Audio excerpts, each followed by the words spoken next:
What's the first thing you think of when you see a volcano? Destruction, right? Fire, ash, the end of something.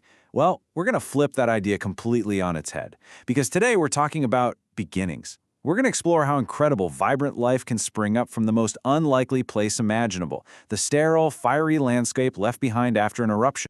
And this quote, wow, it just nails it, doesn't it? It's this amazing paradox. You've got this destructive, chaotic event, but it ends up creating a nurturing place for something brand new to start. It's an absolutely incredible transformation. Okay, but that leads to the big question, right? How on earth does sterile rock become a cradle for, well, for anything? I mean, it seems totally impossible. How do you get from a lifeless, basically glass-like rock to a place that's just buzzing with activity? Well, that's exactly the mystery we're going to solve. All right, first things first. To really get a handle on this miracle, we've got to start at the very beginning. I want you to picture it, a world just freshly made by a volcano. It's like something from another planet. It's hostile, and it is completely 100% sterile. Nothing is living here.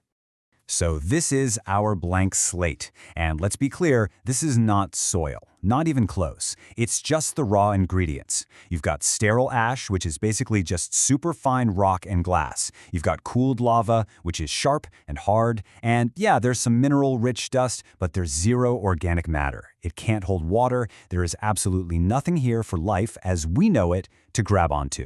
So, where's the turning point? How does this story change? Well, it all starts with the arrival of some of the smallest but toughest forms of life you can possibly imagine. These guys are the real pioneers, the first settlers of this brand new world. Picture this, riding on the wind, carried in raindrops, these tiny, microscopic adventurers start showing up. We're talking bacteria, algae, and the real stars of the show, lichens. You can think of them as the advanced team. They don't need fluffy soil to survive. Nope.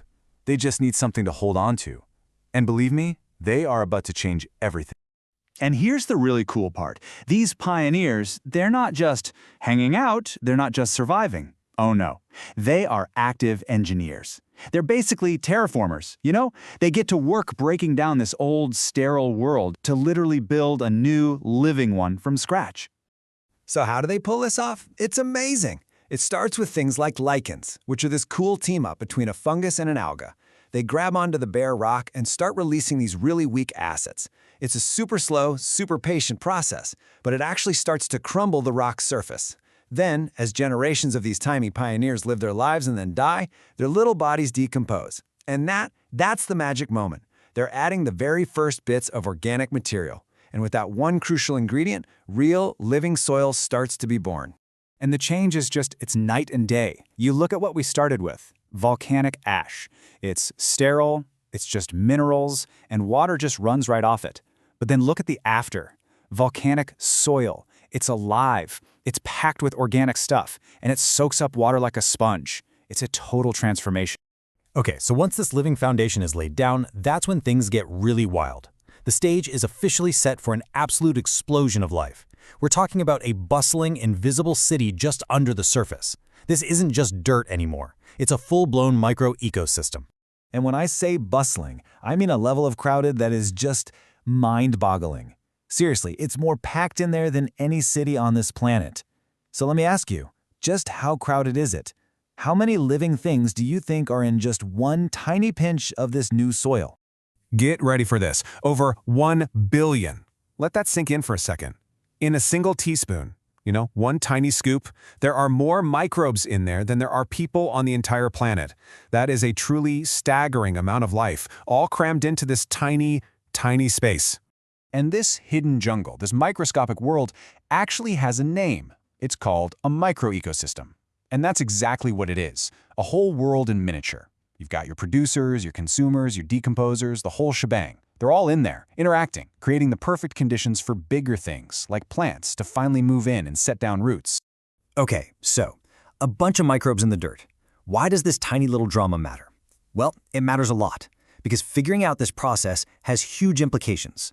Implications that stretch from the very ground beneath our feet all the way to the stars. For one, this is like a real-world lab for understanding how life can even begin from nothing, from non-living stuff. It's also the absolute foundation for entire ecosystems on volcanic islands. Think about Hawaii, for example. And here's the really mind-blowing part. This could be a blueprint, a model for how life might just get a foothold on a place that looks totally barren, like Mars. So if there's one thing to take away from all this, it's this. Life doesn't just find a home. It builds one from the ground up.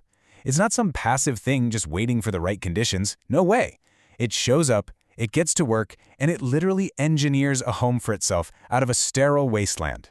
And that just leaves you with this incredible, kind of awe-inspiring thought, right? If life can do this, if it can conquer cooling lava and literally build a world for itself out of fire and rock right here on Earth, just think about that. Where else in the universe could this be happening right now? On what other worlds is life just beginning to take hold?